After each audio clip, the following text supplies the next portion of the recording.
New Jersey has issued a flash flood warning for northeastern Berks County in eastern Pennsylvania, Lehigh County in eastern Pennsylvania, southwestern Northampton County in eastern Pennsylvania until 10:45 p.m. At 6:43 p.m., Doppler radar indicated thunderstorms producing heavy rain across the warned area. Up to 2 inches of rain have already fallen.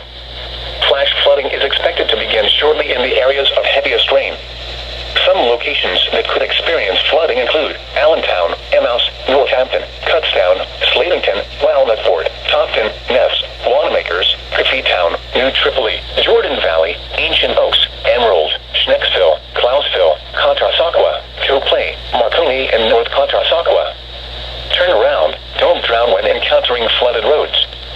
Most flood deaths occur in vehicles.